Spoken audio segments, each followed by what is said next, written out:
Hello, my friends. By the time Russia is getting Pokrovsk and Mirnograd little by little under control, Ukraine started a counteroffensive in Kupiansk. Well, here's this counterattack vector from Ukrainian side. The idea for Ukraine is to go to Golubivka and completely cut Russian supplies and trap Russian army in Kupiansk. Well, this scenario has high chances to work for Ukraine.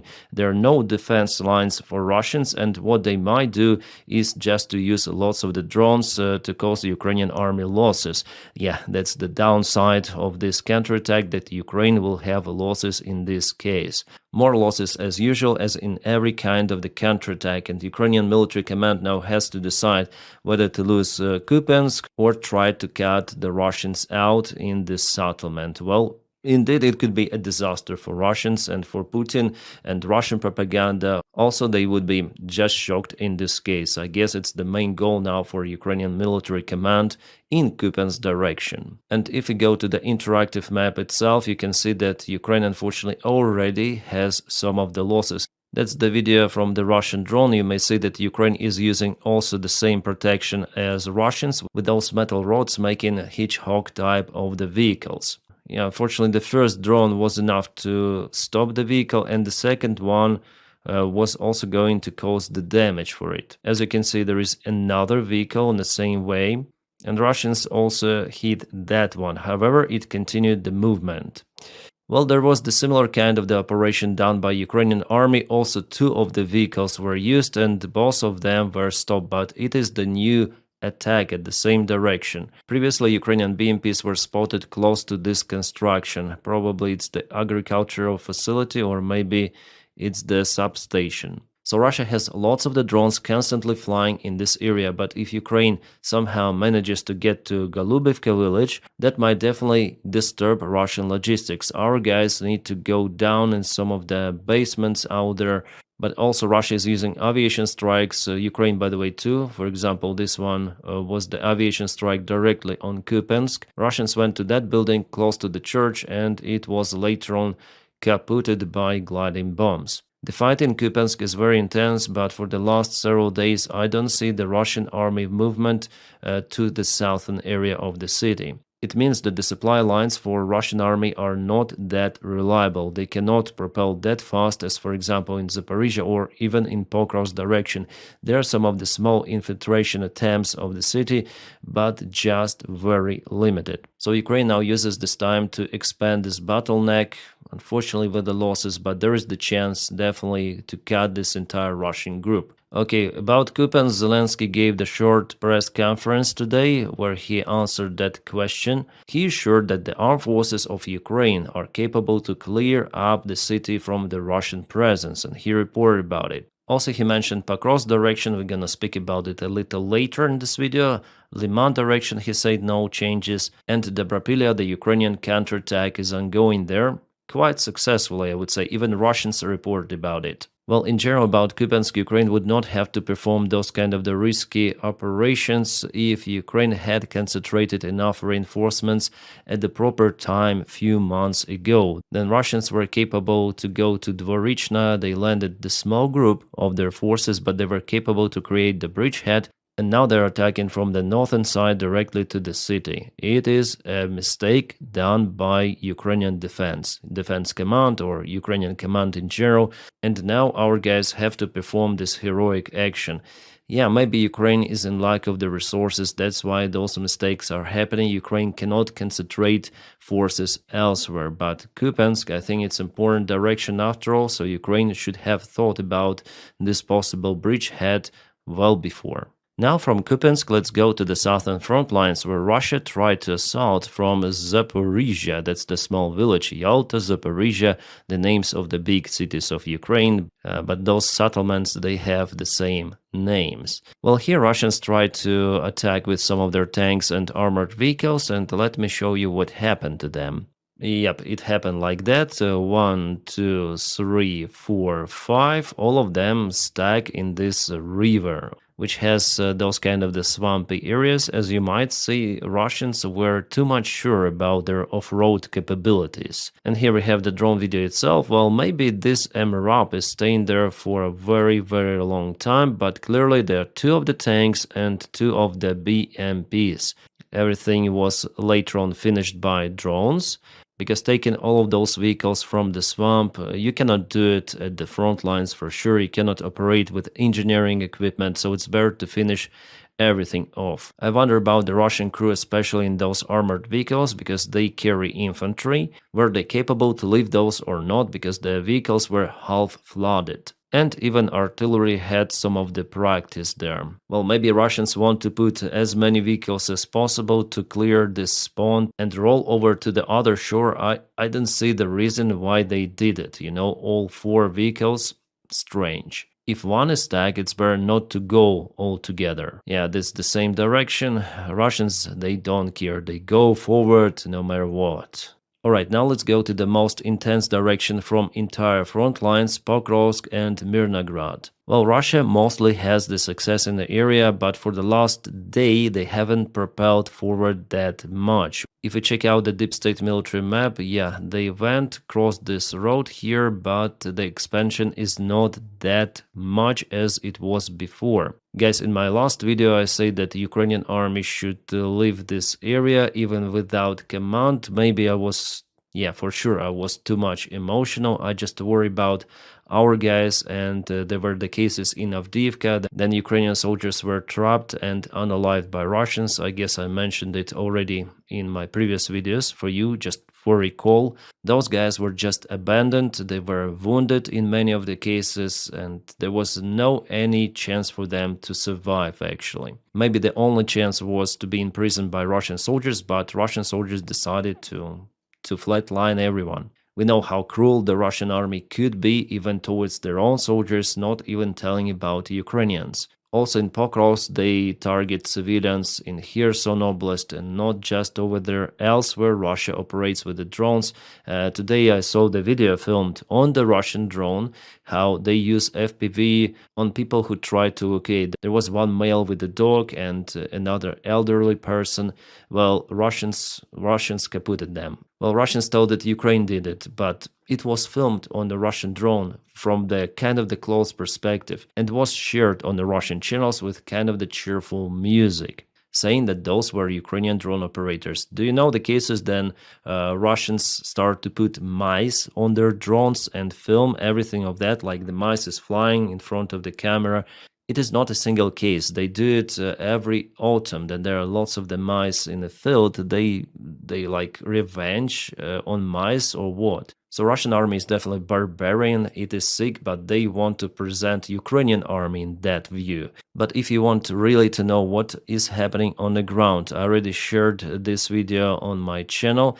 It was filmed by Dylan. He's American, now in Ukraine, and in Ukraine for many years already. He filmed the video right on the ground. It's the best, I think, documentary job ever created by foreign journalists and posted on YouTube. It is 1 hour 49 minutes long, but it worth every freaking second to watch this one. And I still don't know why this video has just 38,000 views. Guys, we need to change it. We need to boost this piece of the journalist art into elsewhere, into internet. First of all, it's one of the best documentaries filmed on the ground, and Dylan, he was risking his friggin' life filming this material. I'm doing nothing here, I'm sitting in the chair in front of the camera and the microphone, just blah blah blah some of the stuff, and I have way more views compared to this really piece of art, guys, of journalism. I don't understand it. I don't get it. So my opinion that Dylan Burns, he deserves way more subscribers, way more views on his videos. He's doing also live streams. He's saying the situation as it is, guys. And please subscribe for his channel. I'm gonna put it in the video description just below. Not the channel itself, but the video he posted, and there you can find his channel and subscribe, because this is outstanding. And I just hope that he'll be okay, because he's risking a lot for that content. I would say not even for content, but for Ukraine itself. Dylan, thank you so much.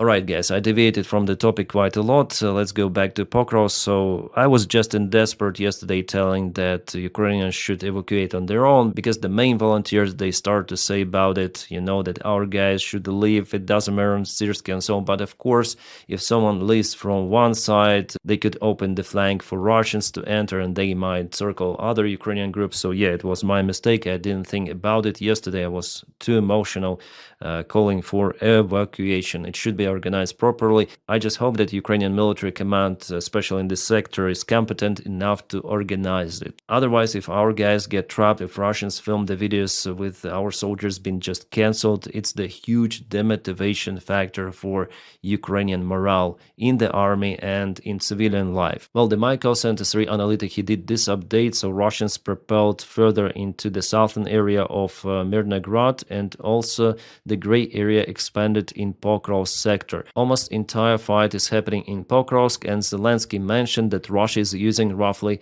300 of the troops deployed in the city in different of the blocks, different buildings. Ukraine tries to use drones and aviation strikes there. As analytics say, it's important who controls this district, the northern area of Pokrovsk, and this crossroad for supplies. For now, those are two the main hubs for Ukrainian army supplies in Mirnograd and Pokrovsk, and Ukraine is doing some of the rotations even. And the most of the losses, they're not happening in Pokrovsk or Mirnograd, they're happening on the way out and on the way in to this agglomeration of the cities. Russia sends the drones to control this territory. We're speaking about the operative encirclement. Then Russian forces are still not capable to meet each other, but they may harm supplies a lot for Ukrainian army, making the defense almost not possible. So the only variant for Ukraine is to attack on the flanks and to let the forces out from Mirnograd and Pokrovsk.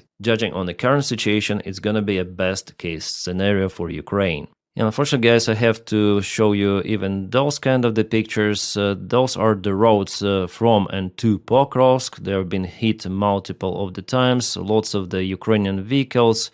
This is Humvee probably. Yeah, that's Humvee. So just for you to understand, yeah, that supplies are almost impossible to deliver. So Ukrainian army should have withdrawn from the place well before. And now Ukraine is doing those kind of the operations using helicopters, GUR special forces, just as a risky attempt to somehow unblock our guys. Unblock from supplies, first of all, because it's too late to use the vehicles normally, as you can see. And Russians are using fiber optic control drones. It is impossible to use any sort of the electronic warfare on them effectively. Only physically you may stop them. It's a very bad situation for Ukraine in Pokrovsk. In the northern side, if we speak about Dobropilya direction, there Ukrainian army is successful, definitely. There's just small enclave of the Russian army. On their channels, they also say that those guys will have to probably surrender to Ukrainians, and Ukraine was really capable here. Russians also admit their useless attacks to get Vladimirivka and Shakhova under control. They say about their command mistake in this direction, that it was a useless freaking operation, which is good for Ukraine. The Ukrainian General Commander Syrsky said that Russia is gathering new forces for attack, because if Russians establish control over Shakhova, they'll have the chance for the second attempt to break through Ukrainian main defense line that goes through Zoloty Kolodets. Also from the good news that still Russian army is not capable to occupy Rodinske. It's the very important settlement for the defense of Pokrovsk and Mirnograd. If they take it, it would be over instantly for two of those settlements, and doesn't matter if Ukraine has forces here or not. In that case, they might put their drone operators into the basements and they will close absolutely everything here. And you see, Ukraine is using aviation strikes there because Ukrainian command understands the priority of this very important point. One more UH-60 video that was filmed no one knows where, no one knows when. Probably it's just a training video to show Ukrainian GUR in operation. I don't think it is a Pokrovsk direction, because they wouldn't have enough time to put the camera or for someone to film this helicopter landing and stay okay. Then the Russian drones are flying all around. Maybe it was done from some of the training mission, or quite far away from the Russian positions. And as usual, Russia propels in Zaporizhia, Dnipropetrovsk direction, not far away from Pavlivka. They're getting closer and closer to Pokrovsk, a very important settlement on the way to Zaporizhia. Alright guys, as for the Tuapse port, after all, it was an oil tanker that was hit by some of the drone. At first I thought that it was a bulker because there were some of the photos shared on internet with some of the damages to the bulker, but apparently those images are wrong, because definitely the satellite image later on I saw, it shows the oil tanker. Here was the bulker, it was on a different side, but this is still an oil line for Russia. Apparently they have two of the lines, so the oil tanker was staying somewhere here. It is just a Google image, but I saw the actual ones. I'll try to search for them again. Yes, so here we have it, an oil tanker, and this is the oil pipe or oil line to supply the tanker. This is it, and there was the damage done to its line and to the oil tanker itself. Also the damage done to the same line over here, yeah, we have it, and this tanker was not hit. So there were two of the tankers. Yeah, it's also a tanker, but here is the bulker was staying, and people say that it was this ship hit. And here's the oil spill. Unfortunately, yes, it harms the nature in this region, sadly, but Ukraine applies those drone sanctions on the Russian oil. Ukraine has no other choice. The oil spillage, it is coming, I guess, from the pipe itself here. Yeah, definitely it was the successful strike. At least 3 of the drones made the job very precisely, and Russia is not capable to use this terminal for oil export any longer. Yeah guys, if I'm wrong about something, I always correct myself if I gain some of the evidence, yeah, that I was wrong, let's say in truthful way, because truth is very important. And thank you so much for writing it to me in the comment section. Yesterday I especially called the video "Russia is not winning" to trigger the Russian community, and definitely Russia is not winning. Ukraine is not winning either. As we understand, it's the long war of attritions, and I'm sure that Ukraine will not lose and Russia will be disintegrated. It's the destiny as it was for the Soviet Union, Russian Empire. They will repeat it once again. It is imminent. But here this video name triggered lots of the Z community members, and I was happy to ban many of them. Yes, I cannot ban all of them because there are thousands of the comments under my videos and I work alone, but yesterday I spent roughly an hour to clean all of those Russian bots out there, so I'm very happy that I named the video exactly as it is. So then I was reading also your comments, and thank you guys again for telling me some of the extra information where I could be wrong, and I indeed was wrong about this oil tanker, and that I called for Ukrainian army men just to retreat on will on their own, because in that case there could be even more losses. After all, I'm not a military guy, so sometimes I may say some not correct information, so you need to cross-check all the time all of the influencers, including me. Yeah, try to analyze, cross-check everything coming from the front lines, and not only, but yeah, as you know, we're humans, we make mistakes. Alright, Crimea, once again, here we have the Russian air defense system radar. Oh my god, how many systems do they have? I saw tons and tons of those videos. Air defense after air defense, kaput after kaput. You can see it caught fire, definitely. This is one more radar system, yeah, definitely it was hit. One more, yep, some of the radar here.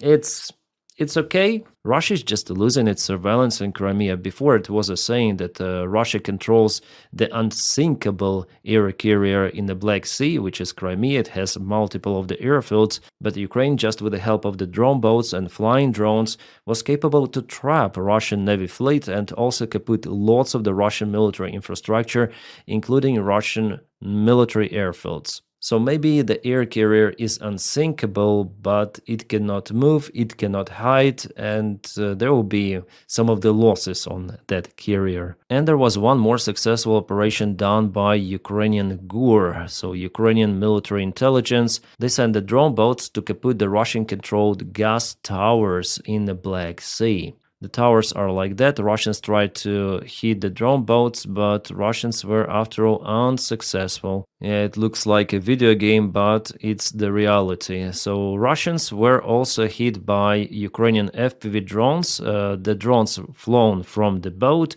and were operating around this facility, trying to find the locations of the Russian soldiers. As you may see with thermal camera, it is easily achievable. The fights for those platforms continue for multiple of the times. There were different operations from Ukrainian side, from Russian side. Even Budanov went on one of those platforms. It reminds the Snake Island a little. Those platforms are important because Russians put their surveillance systems there. And what is this? That's the firework in a Russian refinery facility, Saratov, Novokuybashevsky refinery or something like that. The AVT-6 distillation plant was hit. It means that the refinery is not working as it should be. It's just a light explanation of what happened there the last night. So Ukraine is aiming for Russian refineries. From what I see, there are some of the gaps sometimes for those drone strikes of Ukraine, but still at least once a week we see those kind of the strikes. And Russians who are filming everything of that, you see that they are satisfied. And as we see here, it is the local substation of the Volgograd Oblast. Well, probably Russians should expect some of the blackouts in this region. Alright, great news we have here. United Kingdom sends Ukraine more Storm Shadow missiles to strike in Russia. So no restrictions from the United States of America any longer. Donald Trump says, oh, those are someone's missiles, those are not American missiles, so they may do whatever they want with them, even though the previous White House administration actually blocked even the usage of the Storm Shadow and Skull because there are some of the American-made components and they had the right to do so. Well, Donny, it seems like Donny doesn't care. It's the good thing for Ukraine. With more Storm Shadows, obviously Russia should expect something interesting happening to their military bases, logistics, very important supply hubs, infrastructure in general, also on occupied territories like, for example, Crimea. Oh, Donny says that Putin wants to make business as usual with USA. Oh my God, Donny is opening America with that statement. And I think he'd like to be. I think he wants to come in and he wants to trade with us and he wants to make a lot of money for Russia. And I think that's great. That's what I like. Can we get it done in a couple of months, do you think? I think we're going to get it done, yeah. I think he really wants to do business with the U.S. But it did work with India and it did work with Pakistan and it did work with 60% of those countries. Yeah, I would say Donny also wants it. Vitkov, Donny, everyone. They want to make money with Russia as usual, as it was during the first years of independence.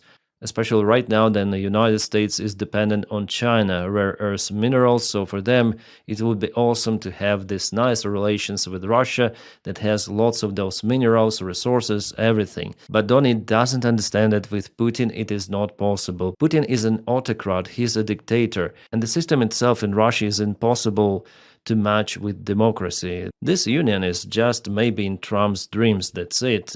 Donny also mentioned that he will not supply tomahawks to Ukraine, but he still may rethink that decision.